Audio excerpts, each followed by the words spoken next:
आपण बघणार आहोत काही आंतरराष्ट्रीय घडामोडी थोडक्यात। देशात कोरोनाग्रस्तांची संख्या आता 6,90,000वर गेली आहे। जगातल्या कोरोनाग्रस्तांच्या आकडेवारीत भारताने आता रशियालाही मागे टाकले। जगातल्या कोरोनाग्रस्तांच्या आकडेवारीत भारत तिसऱ्या स्थानावर आहे, त्यामुळे देशातल्या नागरिकांसाठी मोठी चिंतेची बाब आहे। महाराष्ट्र, तमिळनाडू, दिल्ली, तेलंगणा, कर्नाटक, आसाम आणि बिहार या 7 राज्यांमध्ये गेल्या 24 तासात कोरोनाच्या 78% रुग्णांची नोंद झाली। कोरोनाचं थैमान सुरू असताना चीनमध्ये प्लेगच्या साथीचा फैलाव होण्याची शक्यता सुद्धा निर्माण झाली आहे। उत्तर चीनमधल्या एका शहरामध्ये ब्युबॉनिक प्लेगचे 2 संशयित रुग्ण आढळून आलेत। त्यानंतर शहरामधल्या आरोग्य यंत्रणेनं हाय अलर्ट जारी केलाय। चीनी प्रसारमाध्यमांनी या आजाराचे 2 रुग्ण आढळून आल्याचं म्हटलंय। मात्र प्राण्यांमधून मानवामध्ये या आजाराचा सहज संसर्ग होऊ शकतो, त्यामुळेच भविष्यात ब्युबॉनिक प्लेगचे आणखी काही रुग्ण आढळण्याची शक्यता वर्तवली जाते। कोरोना संक्रमणामुळे जगभरात 5 लाखांहूनही अधिक रुग्णांचा मृत्यू झालाय। लॉकडाऊनमध्ये अटी शिथिल करायला सुरुवात झाल्यानं संक्रमण वाढतंय, त्यामुळे कोरोनाच्या दुसऱ्या टप्प्यात काही देशांमध्ये संक्रमण आणखी वाढेल असा इशारा जागतिक आरोग्य संघटनेचे संचालक टेड्रॉस एडनहॉम यांनी दिलाय। कोरोना व्हायरस हवेतल्या सूक्ष्म कणांमधूनही पसरतो असा दावा जगातल्या 239 संशोधकांनी केलाय। तसं पत्र त्यांनी जागतिक आरोग्य संघटनेला लिहिलंय। बाधित व्यक्ती शिंकली किंवा खोकली तर कोरोनाचा संसर्ग होतो, किंवा त्या व्यक्तीने स्पर्श केलेल्या वस्तूंना आपण स्पर्श केला की प्रादुर्भाव होतो। या 2च मार्गांवर WHO ठाम आहे, पण तिसरा प्रादुर्भावाचा मार्ग आहे आणि या संशोधकांनी हे म्हणणं मांडलंय। एरोसॉल्स नावाचे सूक्ष्म कण कित्येक तास हवेत तरंगतात आणि बरंच अंतर सरकतात सुद्धा। यामुळे बंदिस्त ठिकाणांमध्ये कोरोना प्रादुर्भावाचा धोका वाढतो असा त्यांचा दावा आहे, पण जागतिक आरोग्य संघटनेला हे मान्य नाही। तुम्ही जसं म्हणताय तसा प्रादुर्भाव फक्त वैद्यकीय शस्त्रक्रियांदरम्यानच होतो असं उत्तर WHOनं दिलंय। पाकिस्तानच्या पंजाब प्रांतात 48 डॉक्टर्सना राजीनामा दिलाय। कोरोना संक्रमणापासून वाचण्यासाठी कुठल्याही उपाययोजना केल्या गेल्या नाहीत असं म्हणत त्यांनी राजीनामा दिलाय, त्यामुळे तिथल्या आरोग्य व्यवस्थेचं मोठं नुकसान होतंय। पाकिस्तानात आतापर्यंत 2,28,000 कोरोना संक्रमित आहेत, ज्यामध्ये 4,700 कोरोना रुग्णांचा मृत्यू झालाय। श्रीलंकेत कोरोना संक्रमणात लॉकडाऊनमुळे 115 दिवस बंद असलेल्या शाळा आजपासून सुरू होत आहेत। पहिला रुग्ण सापडल्यानंतर मार्चपासून शाळा बंद आहेत। टप्प्याटप्प्यानं सगळे वर्ग सुरू केले जाणार आहेत। ताप, सर्दी, खोकला असेल तर मुलांना शाळेत न पाठवण्याचं आवाहन करण्यात आलंय। नेपाळमध्ये काल दिवसभरात आणखी 293 रुग्णांची नोंद झाली आहे, त्यामुळे संक्रमितांची एकूण संख्या 15,784 वर पोहोचली आहे। आतापर्यंत 6,547 रुग्ण कोरोनामुक्त झालेत, तर 9,203 रुग्णांवर उपचार सुरू आहेत। नेपाळमध्ये 32 रुग्णांचा मृत्यू झालाय। सिंगापूरमध्ये आणखी 136 नवीन संक्रमितांची नोंद झाली, ज्यामुळे संक्रमितांचा एकूण आकडा 44,800 वर पोहोचला आहे। काल आढळलेल्या रुग्णांमध्ये काही रुग्ण हे परदेशातून आलेले आहेत। या सगळ्यांना विलगीकरणामध्ये ठेवण्यात आलंय। तर दक्षिण आफ्रिकेत एका दिवसात आणखी 10,000 रुग्णांची नोंद झाली, त्यामुळे संक्रमितांचा एकूण आकडा 1,87,977 वर पोहोचला। आतापर्यंत 3,000 रुग्णांचा मृत्यू झालाय। प्रिटोरियामध्ये संक्रमण मोठ्या प्रमाणात वाढतंय। दक्षिण कोरियात सलग तिसऱ्या दिवशी 60 पेक्षा जास्त रुग्णांची नोंद झाली। देशात संक्रमितांची संख्या 13,091 वर पोहोचली आहे। यामध्ये 283 रुग्णांचा मृत्यू झालाय। नव्यानं सापडलेल्या 61 रुग्णांपैकी 43 रुग्ण हे स्थानिक संपर्कातून संक्रमित झाले, तर 18 रुग्ण परदेशातून परत आहेत। संक्रमण वाढल्यानं शाळा बंद करण्यात आल्या, तसंच नियमांची कठोर अंमलबजावणी केली जाते। बीजिंगमध्ये कोरोना रुग्णांची संख्या आता कमी व्हायला सुरुवात झाली आहे। गेल्या 7 दिवसात 10 पेक्षा कमी रुग्ण सापडत आहेत। इथली परिस्थिती नियंत्रणात येत असल्याची माहिती आरोग्य अधिकाऱ्यांनी दिली आहे। मेक्सिकोमध्ये कोरोनामुळे 30,000हून अधिक जणांचा मृत्यू झाला, त्यामुळे मेक्सिको आता रुग्णांच्या आकडेवारीमध्ये फ्रान्सच्याही पुढे गेलाय, तर मृत्यूंच्या प्रमाणामध्ये मेक्सिको जगात 5व्या स्थानी आहे। शनिवारी मेक्सिकोमध्ये कोरोनामुळे 523 लोकांचा मृत्यू झाला आणि एकूण बळींची संख्या 30,366 वर गेली आहे। शनिवारी एका दिवसात 6,000 कोरोनाबाधित रुग्ण आढळले आहेत। अमेरिकेतल्या कोरोना रुग्णांची संख्या 28,76,143 वर पोहोचली आहे, तर कोरोना मृतांची संख्या 1,29,891 वर पोहोचली आहे। जॉन हॉपकिन्स युनिव्हर्सिटीनं ही माहिती दिली आहे। अमेरिकेत 4,300 नवीन रुग्णांची नोंद झाली, तर 230 रुग्णांचा मृत्यू झाला आहे। न्यूयॉर्कमधल्या रुग्णांचा आकडा 4 लाखांच्या जवळ पोहोचतोय। रुग्णसंख्या सध्या 3,97,133 वर पोहोचली आहे। न्यूयॉर्क शहरात आजपासून तिसऱ्या टप्प्यात अनलॉक सुरू होत आहे। यात हॉटेलमध्ये बसून खाण्याबद्दलचा निर्णय सुद्धा घेतला जाणार आहे। तर फ्लोरिडा राज्यात काल 9,999 रुग्णांची नोंद झाली। नियमांचं काटेकोरपणे पालन केलं नाही तर एप्रिलपर्यंत आणखी 27,000 कोरोना रुग्णांचा मृत्यू होण्याचा इशारा ब्रिटनमधल्या वरिष्ठ आरोग्य तज्ज्ञांनी वर्तवला आहे। दिवसाला 2 ते 3 हजार रुग्ण सापडत असले तर ही परिस्थिती ओढवू शकेल असा इशारा त्यांनी दिला आहे।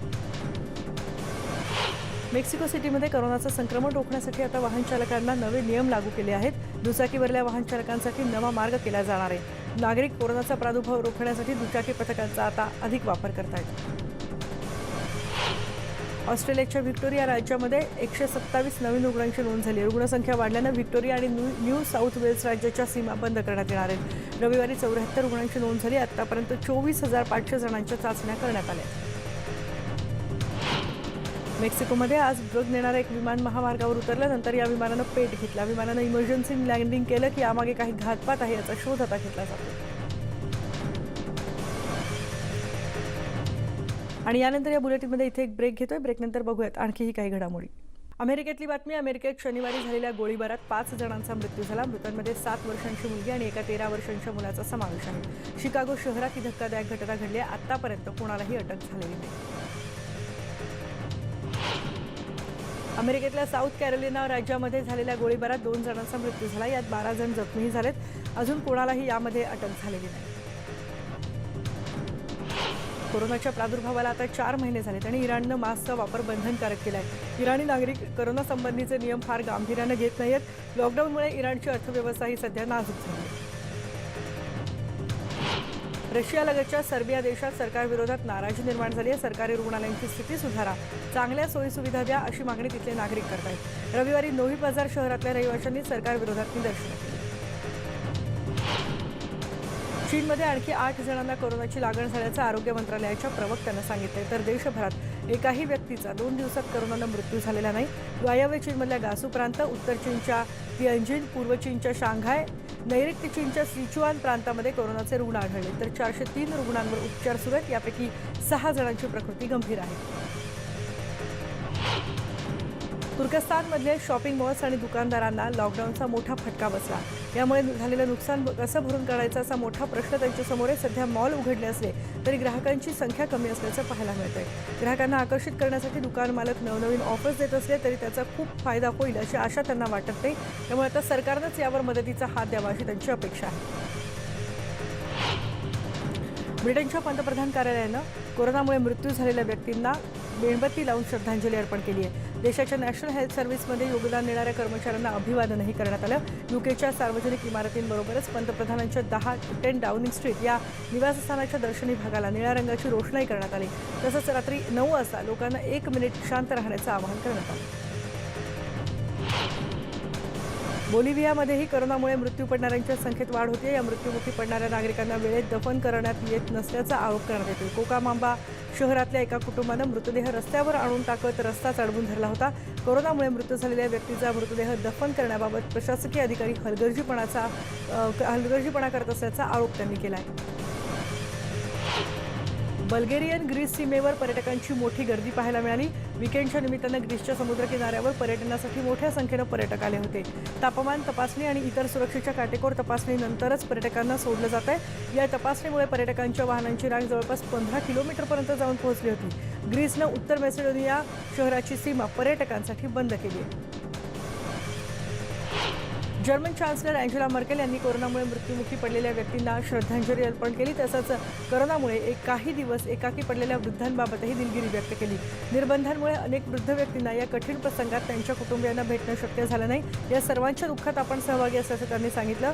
केअर होममध्ये राहणाऱ्या वृद्धांच्या प्रकृतीबाबत सरकार अधिक लक्ष ठेवून आहे असंही त्यांनी स्पष्ट केलंय। जर्मनीतल्या टोनी ग्रुपच्या मालकीचा असलेल्या कत्तलखान्यातल्या अनेक कामगारांना कोरोनाची लागण झाली आहे। या कत्तलखान्याबाहेर प्राणी हक्क कार्यकर्त्यांनी आंदोलन केलं। कत्तलखान्यात योग्य ती सफाईची काळजी घेण्यात येत नसल्यामुळेच इथल्या कर्मचाऱ्यांना कोरोनाची लागण झाली असल्याचा आरोप त्यांनी केला। हा कत्तलखाना बंद करण्यात यावा अशी मागणी त्यांनी सरकारकडे केली। तब्बल 3 महिन्यांनंतर इंग्लंडमध्ये सलून उघडायला सरकारनं मान्यता दिली आहे। हे निर्बंध शिथिल झाल्यानं सलून मालकांनी आनंद व्यक्त केला। पण ग्राहकांची सुरक्षितता लक्षात घेऊन काटेकोरपणे सर्व नियमांचं पालन करत असल्याचं सलून मालकांनी सांगितलं। कोरोनाचा धोका असला तरी निर्बंधांमुळे स्थिती आणखी बिघडू शकते अशी भीती सुद्धा या व्यावसायिकांनी व्यक्त केली आहे। ऑस्ट्रेलियातील व्हिक्टोरिया राज्यात करोनाचे सर्वाधिक रुग्ण आढळून येत आहेत. आता करोनाच्या नव्या 108 रुग्णांची नोंद करण्यात आली आहे. मेलबर्न शहरातले हे रुग्ण आहेत आणि इथल्या काही भाग प्रशासनानं सील केला आहे. एका निवासी संकुलातल्या 3000 रहिवाशांना बाहेर पडायला प्रतिबंध करण्यात आला आहे. फ्लेमिंग्टन आणि केन्सिंग्टन इथल्या रहिवाशांना प्रशासनाकडूनच घरपोच अन्नाची पाकिटं दिली जाणार आहेत. अमेरिकेत 4 जुलैला स्वातंत्र्य दिनाच्या निमित्तानं राजधानी वॉशिंग्टन डीसीमध्ये खास कार्यक्रमाचं आयोजन करण्यात आलं होतं. व्हाईट हाऊसमध्ये अध्यक्ष डोनाल्ड ट्रम्प यांनी खास पाहुण्यांसाठी विशेष मेजवानीचं आयोजन केलं होतं. यावेळी अमेरिकेच्या हवाई दलानं चित्तथरारक प्रात्यक्षिकं सादर करत उपस्थितांची मनं जिंकली. कोरोना संसर्गात आपल्या जीवाची पर्वा न करता सेवा बजावणाऱ्या आरोग्य कर्मचाऱ्यांप्रती कृतज्ञता यावेळी व्यक्त करण्यात आली. तर स्वातंत्र्य दिनाच्या निमित्तानं व्हाईट हाऊसमधल्या भाषणादरम्यान अध्यक्ष ट्रम्प यांनी प्रसारमाध्यमांवर जोरदार टीका केली. प्रसारमाध्यमांच्या बेजबाबदारपणामुळेच महान व्यक्तींचे पुतळे काढून टाकण्याची मोहीम जोर धरत असल्याचा आरोप त्यांनी केला. अमेरिकेत आपले प्राण देणाऱ्या नायकांच्या पिढ्यांची निंदा करणं योग्य नाही असं त्यांनी सांगितलं. हॅरिएट ट्रूमन, फ्रेडरिक डग्लस आणि मार्टिन ल्यूथर किंग यांच्यासह नॅशनल गार्डन ऑफ हिरोजचे पुतळे हटवावे लागणं हे फारच क्लेशदायक असल्याचं त्यांनी म्हटलंय. अमेरिकेच्या स्वातंत्र्य दिनाच्या निमित्तानं अमेरिकेतले नागरिक सुट्टीचा आनंद घेण्यासाठी घराबाहेर पडले होते. फ्लोरिडातले लोक बोटीद्वारे पर्यटनासाठी जातात. यंदा समुद्रकिनारे बंद असले तरी अनेकांनी आपल्या मित्रांसमवेत बोटीने पर्यटनाला जाणं पसंत केलं. कोरोना संसर्गाची भीती असली तरी आपल्या कुटुंबीय आणि मित्रपरिवारासमवेत आनंदाचे क्षण उपभोगणंही गरजेचं आहे असं इथल्या लोकांचं म्हणणं आहे. कोरोना संसर्गाची प्रकरणं वाढत असतानाच क्रोएशियामध्ये सार्वत्रिक मतदान होतंय. मतदारांनी उत्स्फूर्तपणे आपला मतदानाचा हक्क बजावला आहे. मतदानपूर्व घेतलेल्या चाचणीत कोणालाही स्पष्ट बहुमत मिळणार नसल्याची शक्यता वर्तवण्यात आली आहे. मिरोस्लाव स्कोरोचा हेमलँड चळवळीचा कट्टरतावादी पक्ष 3ऱ्या क्रमांकावर फेकला जाण्याची शक्यता आहे. क्रोएशियन संसदेसाठी सार्वत्रिक मतदान झालं. कोरोनाचा धोका असूनही बाल्कन प्रांत, बोस्निया आणि हर्जेगोव्हिनियामध्ये मतदानाला चांगला प्रतिसाद मिळाला. मतदान केंद्राबाहेरच सॅनिटायझर, मास्क अशी सगळी व्यवस्था करण्यात आली होती. सामाजिक अंतर पाळत मतदान करण्याचं आवाहन केलं जात होतं. सत्ताधारी HDZ आणि विरोधी सोशल डेमोक्रेटिक यांच्यात चुरशीची लढत होण्याची शक्यता वर्तवली जाते. जपानमधल्या टोकियो राज्याचे गव्हर्नर म्हणून युरिको कोइके यांची निवड करण्यात आली आहे. कोरोना संसर्गाच्या या कठीण काळामध्ये टोकियोमधल्या 14 मिलियन लोकांचं आरोग्य जपण्यासाठी योग्य ते निर्णय घ्यायला आपलं प्राधान्य राहणार असल्याचं कोइके यांनी सांगितलंय. पंतप्रधान शिंझो आबे यांचा कार्यकाळ सप्टेंबर 2021 मध्ये संपतोय. त्यानंतर कोइके यांच्याकडे संभाव्य उमेदवार म्हणून पाहिलं जाते. फ्रान्सचे नवनियुक्त पंतप्रधान जीन कास्टेक्स यांनी पॅरिसजवळच्या एका कारखान्याचा दौरा केला. लॉकडाऊनचे निर्बंध हटवले जात असताना अर्थव्यवस्थेला चालना देण्यासाठी सुरू असलेल्या उपाययोजनांची त्यांनी माहिती घेतली. फ्रान्सला मंदीतून बाहेर काढण्यासाठी औद्योगिक उत्पादनाला पुनरुज्जीवित करण्यासाठी सरकारकडून सर्वतोपरी प्रयत्न सुरू असल्याचं ते म्हणाले.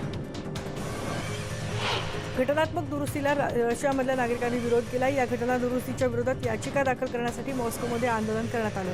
राष्ट्राध्यक्ष इमारतीच्या बाहेर उभे राहून त्यांनी ही याचिका दाखल केली. या सार्वमत चाचणीमध्ये मतदारांवर दबाव आणि इतर अनियमितता होत असल्याचा आरोप या आंदोलकांनी केला आहे.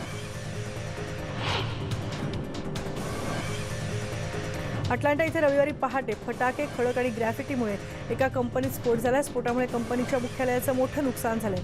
जॉर्जिया स्टेट पेट्रोलिंगच्या प्रवक्त्यांनी सांगितलंय की सार्वजनिक सुरक्षा विभागाच्या कामगारांनी फटाक्यांमुळे लागलेली आग विझवली आणि आग आणि धुरामुळे जखमी झालेल्या 2 कर्मचाऱ्यांवर उपचार सुरू आहेत. तर इमारतीसमोर उभी असलेल्या कारचं सुद्धा नुकसान झालंय. पूर्व इंडोनेशियामध्ये 28 जणांना घेऊन जाणाऱ्या एका मासेमारी बोटीनं धडक दिली. त्यात 2 लहान मुलं ठार झालेत आणि 7 जण बेपत्ता झाले असल्याची माहिती तिथल्या एका अधिकाऱ्यानं दिली आहे. खरं तर या बोटीची क्षमता फक्त 15 जणांची असताना त्यातून 28 जणांना नेण्यात आलं. दरम्यान 2 मृतदेह आणि 19 जणांना या खवळलेल्या समुद्रातून सुखरूप बाहेर काढण्यात यश आलं. तर 7 जण अजूनही बेपत्ता असल्याची माहिती आहे. 180 स्थलांतरांना रेस्क्यू करण्यात यश आल्याची माहिती समोर आली आहे. ओशन वायकिंग या जहाजामधून या नागरिकांना आणलं जातं. हे जहाज सिसिलीच्या पोर्टो एम्पेडोले इथे दाखल होणार आहे. 4 वेगवेगळ्या जहाजांमधून या नागरिकांना सोडवण्यात आलंय. रविवारी लंडनमधल्या नेत्यांनी आणि नागरिकांनी NHS आणि आरोग्य कर्मचाऱ्यांना मानवंदना दिली. जगभरात सुरू असलेल्या कोरोना विषाणूचं थैमान रोखण्यासाठी शेकडो कर्मचारी आपली सेवा बजावतात. त्यामुळे या साथीच्या आजारात काम केलेल्या शेकडो NHS कर्मचाऱ्यांना धन्यवाद देण्यासाठी लोक रस्त्यावर उतरले होते. ब्रिटनचे ड्यूक आणि डचेस ऑफ केम्ब्रिज यांनी रविवारी नॉर्फोक इथल्या रुग्णालयाला भेट दिली. देशातल्या सार्वजनिक आरोग्य सेवेचा 72वा वर्धापन दिन यावेळी साजरा करण्यात आला। विल्यम आणि केट यांनी क्वीन एलिझाबेथ हॉस्पिटलमधल्या आरोग्य आणि सामाजिक सेवा कर्मचाऱ्यांचे आभार मानले। लिबियामधल्या बेनघाझी इथे रविवारी नागरिकांकडून निदर्शनं करण्यात आली। देशांतर्गत व्यवहारात तुर्कस्तान हस्तक्षेप करतात असा त्यांचा दावा आहे। तुर्कस्ताननं त्रिपोलीतल्या देशातल्या आंतरराष्ट्रीय मान्यताप्राप्त सरकारकडे काही शस्त्र सुद्धा पाठवली आहेत। कामगारांना अधिक हक्क मिळावेत या मागणीसाठी 100हून अधिक कामगार रोममध्ये रस्त्यावर उतरल्याचं पाहायला मिळालं। कामगारांसाठी लढणाऱ्या युनियननं या आंदोलनाचं आयोजन केलं होतं। कोरोनाचं संकट घुंगावत असतानाही कामगारांनी रस्त्यावर उतरून मोठ्या प्रमाणावर आंदोलन केलं। कॅलिफोर्नियात लागलेली मोठी आगीमुळे महामार्ग बंद करण्यात आलाय। स्थानिक प्रशासनाने दिलेल्या माहितीनुसार या आगीचा जवळपास 400 एकर परिसराला फटका बसला। या परिसरातली शेकडो घरं या आगीत जळून खाक झालीत। आतषबाजीमुळे ही आग लागल्याचा संशय व्यक्त केला जातोय। कोरोना व्हायरसमुळे लावण्यात आलेल्या बंदीनंतर चेचन्यामध्ये पुन्हा एकदा जनजीवन पूर्वपदावर येऊ लागले। आता हॉटेल्स आणि रेस्टॉरंटमध्ये ग्राहकांची वर्दळ दिसायला लागली आहे। दुकानं आणि पार्क पुन्हा एकदा खुली करण्यात आली आहेत। हा परिसर पर्यटकांसाठी खुला झाला।